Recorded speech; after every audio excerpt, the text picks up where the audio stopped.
is going to be my favorite episode of all time.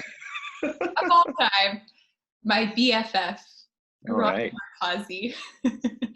I miss you. Miss you too. By the way, we've never done anything on television or web or anything outside of our social media.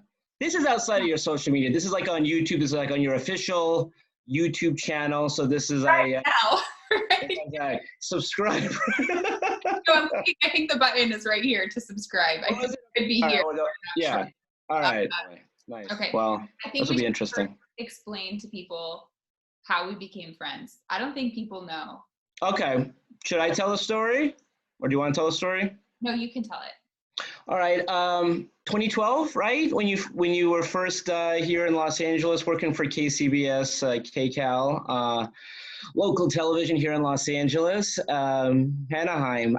That is the only season I covered the Angels. That is such a long commute for me. So kind of one of those, road trips that I didn't want to make. And then I think you were talking to Mike Trout, and I don't know if you showed up late or how you got there. Yeah, maybe you could take it over from here. I entered the clubhouse at the wrong time. I got lost. It was my first time covering a game there. I think I had been in LA for like a week. And I got in the clubhouse at the wrong time. You can only That's not good. That went. So I was very nervous, what was I, 26? Wow. Yeah. And then you come along and save the day.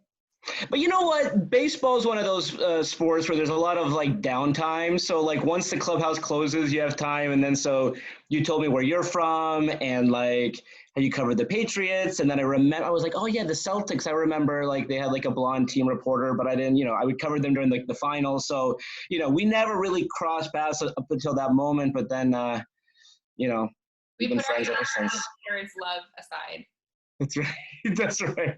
And then we became best friends. So without further ado, should we get Let's do it. This will be interesting. I feel like you should go. This is your show, right? So you should go first. Yeah. Yes, it's my show. So sophisticated. Okay. Some of these things I know the answer to. Of course. But I want to ask you. Actually, I know the answers to almost everything. So. All right. The first job you ever had, what was it and how did you get it? I don't even know if you know this one. So I was a call screener at Extra Sports 1150, which shared a studio with Kiss FM, which was awesome. Call screener for people out there who don't know. Wait, what? What? What is for people who so call screener, yeah. So a sports talk radio show, people will call in and want to talk to the host. So I'll say, hey, what's your name? Where are you calling from? What do you want to talk about? And you can kind of get an idea at that point if there's someone who's going to say something kind of interesting. And if not, as polite as you possibly can, say, hey, we're not taking calls on that right now, if you can call back. So I was a call screener, but the fun thing about this job is that the sports talk stations shared the same studio with Kiss FM. And back in the day, that was sort of like the, and I was in high school at the time. So like that was like a fun station to work with because they had this concert called the Wango Tango. And the Wango Tango had like Britney Spears and like NSYNC and Ricky Martin. And it was like a fun show to work on. So I did sports talk, but then I also got to hang out with the Kiss FM crew. All right. So this is going to transition talking about Wango Tango and music. This is more of a request that I know that you're not going to pleasure us with. I have heard. Are you going to ask me? Okay, don't ruin that's the question. You've performed in musicals. You sang the national anthem. There's no recorded proof of this. All I have are pictures and the word of your father and brother. I have never heard you sing, at all. Hold on. I think I can find. I'm not going to sing. No way. Is there a recording of you singing? No, I'm going to show you this picture. This picture is of me singing. See, this is what I'm saying. I know. This is like, and you're like really, like, it's very dramatic, and you're singing. Wait, this one was like, okay, give me like a little bit of a break here. It was cabaret night in high school, so I was singing this like cabaret song. Wow, there we go. You No know? video evidence though, Kristine. No, like we've never heard you sing. I've never heard you sing. I just, I have the video and maybe, Give the people what they want. to be honest, so one of the musicals I was in high school was Damn Yankees, and I was Gloria, the sports reporter. How funny is that? So I thought that Damn Yankees is going back to Broadway, and I was like, maybe I could do like a guest spot as Gloria on Broadway, like an actual sports reporter. And Shoeless Joe. That was. Let's do that. Let's hopefully, fingers crossed. Yeah. We'll be on Broadway. I mean, why not? Okay. Ready? Yes. Okay. Who is the person who has helped you most in your career? Person who has helped me most in my career. So Stephen Randall was the executive editor of Playboy and was also my professor at USC. And he allowed me as a college student to write the top 10 party school story for Playboy, which was such an amazing assignment to get. I only got it because I was in his class and he believed that I was a good writer and I could do this in the future. But like, it was such a great reference because everyone in journalism knew his name, because say what you want about Playboy, it was like, had great stories, it had great Q&As, it had good interviews. Like the Playboy interview was the gold standard of interviews back in the day. I don't know what it is now, but I'm just saying, like, having Stephen Randall's name was a pretty good name to have next to my name. So Playboy. it was. All right. All right. What is your infatuation with prisons? When we go on vacations or everything, you have such an appreciation for history, and which is great. Weird things about me. Okay, yes. See, these are questions you're not going to get anywhere else. So this is the good stuff. No, yes, I have a little infatuation with prisons. I think I'm going to blame my dad on this one because he was always having me watch like First 48 Unsolved Mysteries growing up, and I went on a lot of prison tours. So, I don't know why, but we did. And then I, for like a semester, studied criminal justice, like in addition to broadcasting, but just as like maybe a potential minor. I was really into it. Not surprising considering I'd already been interested in that. And then as I've gotten older, I've continued. Like when I was in San Francisco, I had to go to Alcatraz. When we were in London, I had to go to the Tower of London. That's right. I don't really know. It is weird. It's just like, it's like a psychological thing.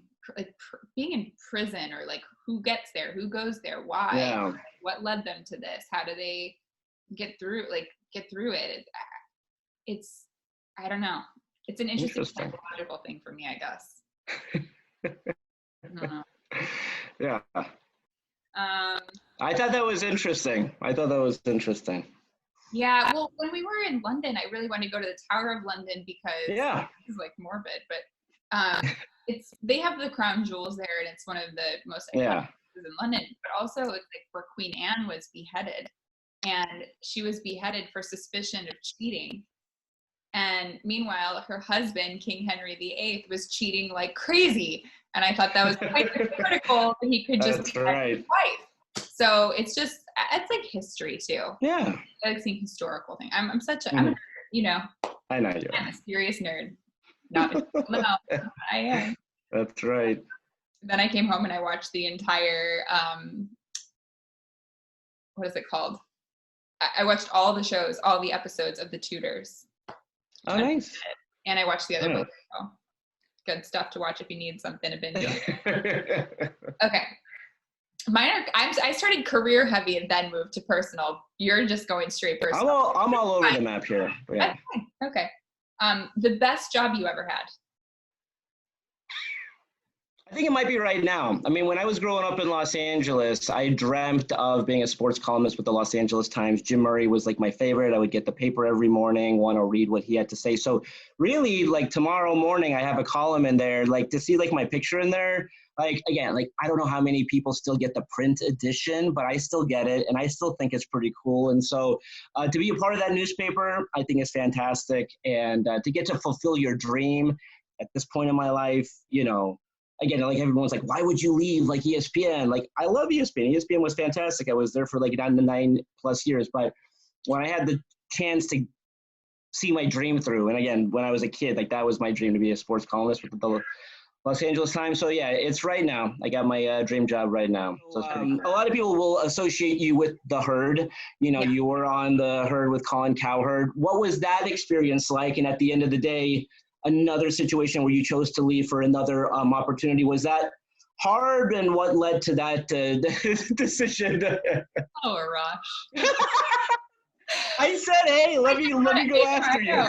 I would like to let the record be shown that we did not show each other That stuff. is true. Not talk about this. And by the way, the telltale sign is her facial expressions. Yeah, I know, and I'm like, oh. Well, the Herd, I always have to be thankful for it, because I think it definitely raised my like awareness. More people knew about me or watched me because I was on the Herd. Colin had a very successful show at ESPN, and they wanted to change it up at Fox, and part of that included adding a woman, adding me. But at the same time, I think Colin really, like, it's his show, and I don't blame him for that. It doesn't make sense for him to rely on someone else or have someone else rise, you know, to his level or to be equal. You then have to pay them more. You have to make sure that they're included in things. And from a business standpoint, if he could do it on his own, it kind of made more sense, I'm guessing. So for that reason, I outgrew it. It was, I've made this pretty clear. I did not like sitting in a corner with the guest having their back to me. That was tough. But I also understood that I was the sidekick on the show. So that was my role. But I just felt over time, I was more opinionated. I felt more comfortable speaking, which I also am thankful for that job and thankful for radio, because it allowed me a space to do that and to get more comfortable with that. But then I wanted to talk more, and I wanted to be more involved, and that just wasn't the format of the show, which is completely fine. So it was time to go. Did I answer? Nice. You did a good job, Kristine. Good job. What is your favorite wine? Camus. It's a nice red. It's a good cab. It's a good wine for my brother and I to share. He's not a big wine guy, but he likes that full-bodied red. Yeah. So yeah. So it's a good. But I like any kind of red, right? We've enjoyed a nice Barolo or Brunello, some nice Italian reds. I like having wine with you because you have a nice palate. You can pick some good wines. I'm more like, it sounds good. I might try it. So no, I love wine. I try wine from everywhere, and yes, we tried wine. We do.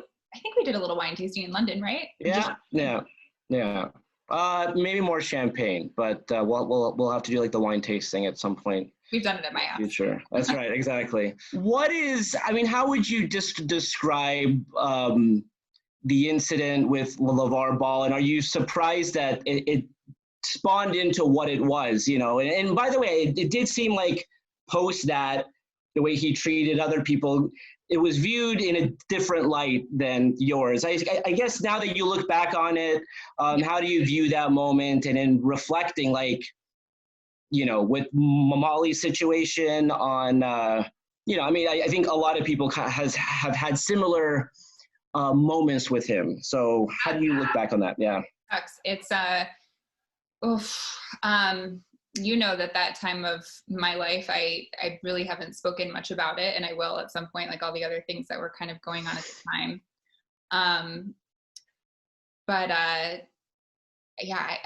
That day came out of nowhere, and I never thought it was going to be a big thing. I was just standing up for myself. He was very disrespectful to me on the air, as he has been with a lot of other women, and it's just natural for me to defend what I believe in. And I wasn't being disrespectful at all. He was to me, the line about him saying I had something coming to me. I know people were upset because I said, are you threatening me? And that was like painting him into be something. No, that was never, it wasn't even in my head. It was, he was saying I had something coming to me. And I felt like, what are you talking about? Like this, it just got very inappropriate for a TV setting. And I was really on my own there dealing with it. So the afternoon came, and I mean, obviously it blew up, and everyone for the most part was in supporting me and saying, good for you, good for standing up to this guy. That was completely inappropriate.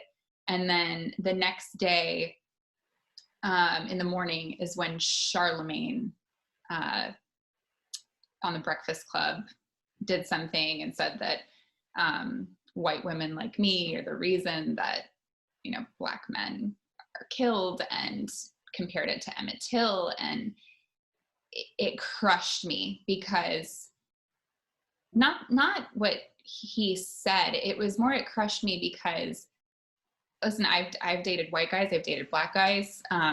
There's been times I thought my children could be mixed, and it broke my heart that one day they would read that about their mother, which couldn't be further from the truth.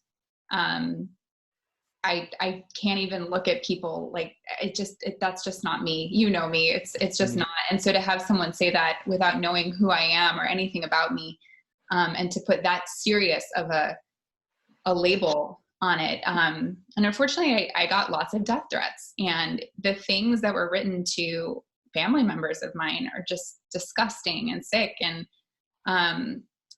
I was also facing this thing where I didn't want to play a victim. I wound up getting called a victim. I didn't want to be a victim, but I was also scared.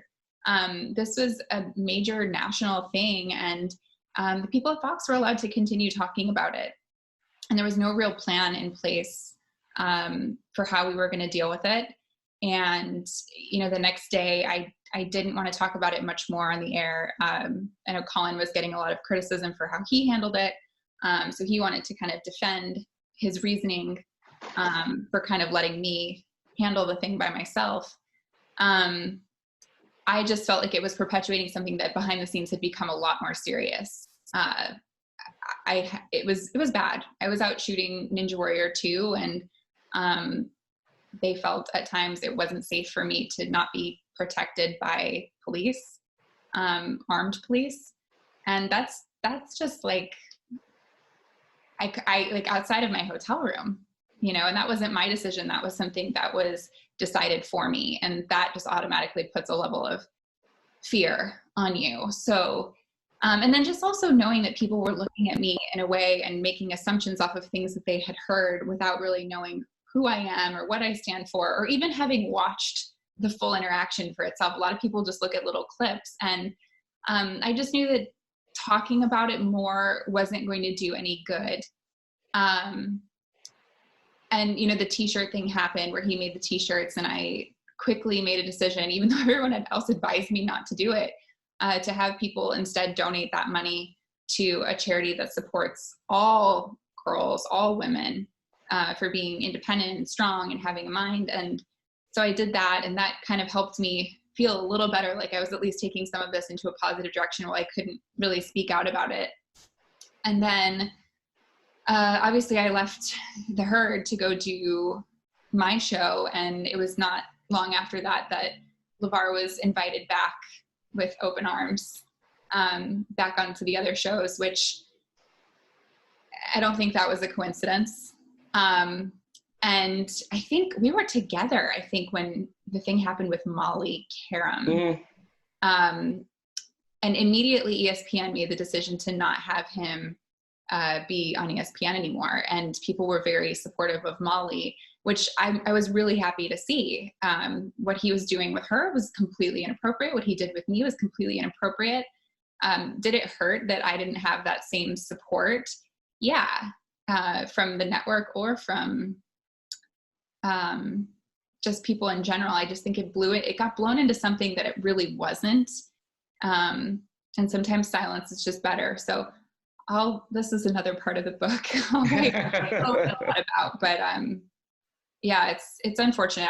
I'm glad, hopefully, I mean, not every network, but some of them have made the decision now to stop having him on. You're asking me like real serious questions, and I'm You told me, see, we sat down together and you were like, you got to write out your question. And so you're coming to a journalist and it's like, I gotta. Okay. All right, I'll go back to these. I'm going to skip a few. Okay, so you've lost how much weight at this point? A little over 130, almost 140, but yeah, 130, 140. Yeah. Thank you. What has been the best part of your transformation? I have a different wardrobe. I think for 90% of our friendship at the beginning, it was black shirt, jeans. And so now I can go shopping.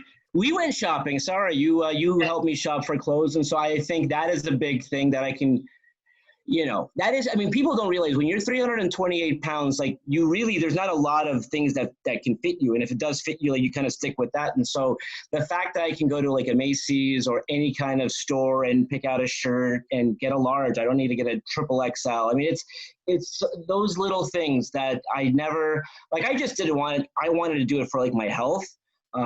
Turning point being like I couldn't get the seatbelt to fit on the flight, and even before that, obviously, like you're big, but then that was sort of like the moment, like I'm that guy now. I need like a seatbelt extender. So, but that is a big moment for me when I can go to a Macy's or I can go to like any department store, and I don't need to go to a special section and pick out a nice shirt, pick out nice pants and a jacket, and that's been cool. And really the cool thing, Kristine, like I never thought like people are like talking to me, like asking for like my advice. I never thought 2 years ago that I'd be the guy. People would be like, can you give me your advice on working out or like on a diet? Like never would have thought that, but that's been a pretty cool thing for me for sure.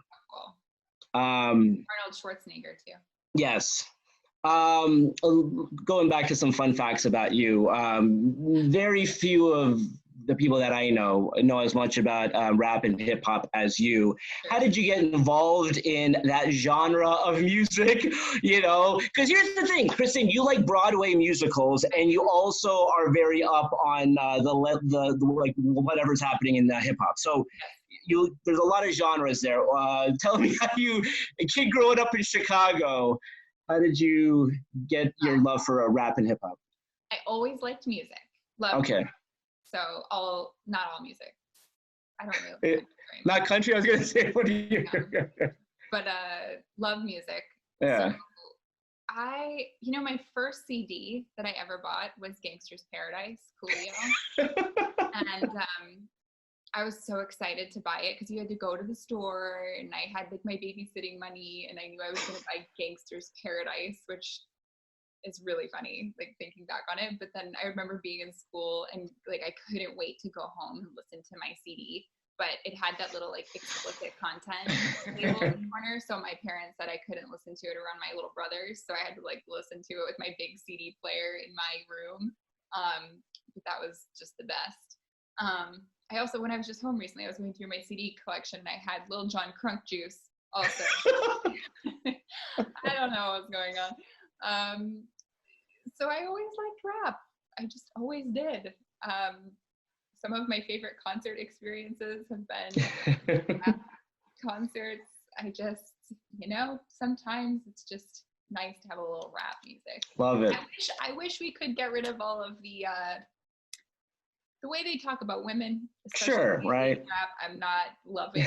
I wish we could kind of, change that a little bit. Yeah. But yeah. All right. What do you miss the most now that you're on a really clean diet? Like probably like pizza or like hoagies, like a big, foot long sandwich or something. Like I try to eat as light as I can because I'm still like fearful that if I go back, so I will cheat every now and again, and like I'll have a slice of pizza. But I think, when you're 329, like I would have like an entire pizza. I would have like an entire like foot long sandwich, and like that would be lunch. And so in my mind, like I can't even like conceive of that now, but it's like I do miss that. I loved pizza. Like I'd go to Chicago and I'd get like, a nice deep dish pizza or something. And so, but then I would forget, like as amazing as it would taste, like I forget how it would make me feel, like how it would sit in my, a long nap. And but there are times like I'm out and about with friends that I have to like, all right, I want that, but like I'm gonna stay away from that. So I've picked the foods that I can still have a nice steak, a nice glass of red. I like my cheese and wine, as you know. So I love burrata. Love burrata. So I'm gonna ask you one like emotional question, if that's no. Yes, Jersey was your first child, your pug. Obviously, during this time, it's tough not to. She's still have someone.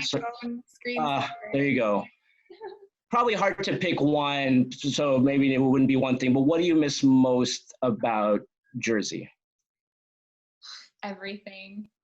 It's crazy. Is she like I've been through a lot, and nothing ever fazed me on TV. You could never tell on TV if I was going through something. But when she passed away, I couldn't hide it, and there were a couple episodes of Fair Game where you could see that I had just been crying forever. And one thing that people don't know is where my chair was set up, I would be looking at the guest, but I could see behind them was the window to the street because we were shooting in a house. No. People would be walking their dogs in the window, and I was like, no, because I just miss her so much. But yeah, I really miss her right now, obviously. And a lot of people are being thankful for their pets, for their companionship. And she just was the best. Like she was like a little human. She knew how to read people's emotions. People who didn't like dogs loved her. She made me smile every day. She made me laugh every day. And I had her since I was 16. So I was like, I don't even know how to live life without her. So it's been about a year now. And now instead of crying and being sad all the time, I like think about her and I smile. And that's good. I think that it is time to welcome a new little baby into the home. So more on that coming soon. How many hours of WWE will you say you've watched during quarantine? A day or just total? I mean, what are you talking about? I don't know. Probably like a couple hours a day. Like 2 hours a day, Kristine. You know what happened? No. Well, that's not true. By the way, WrestleMania is live. We're taping this before. This is going to be this Sunday. So like every Sunday, what you've watched is old. This Sunday is a live WrestleMania. So I'm very excited about that. Right. So what you've been watching throughout the day is like old WrestleMania. No. I don't know whether to like ask this as word association or just a question, but I'll do it as word. And then if you want to get it in a word, how would you describe your direct messages? Currently or in general? Well, currently, but also, I don't know. What's funny is you tweeted me today, like, the Cuomos talking to each other and like, consider this. Nope. And I felt like, I think there's a little bit of is this one called an epidemic? I think this would be called an epidemic where guys are super lonely right now, and so they're reaching out to all of the girls that they've dated. So my DMs are lit right now. That's amazing. That's awesome. For my past is just kind of coming back, and I'm doing the Cuomo. No. Don't text me when you're bored. There's a reason that ended. I miss you. Miss you too. I'm sure I'll see you soon. And I promise not to be watching pro wrestling, even though that's what I'm usually watching when we hang out. Sorry.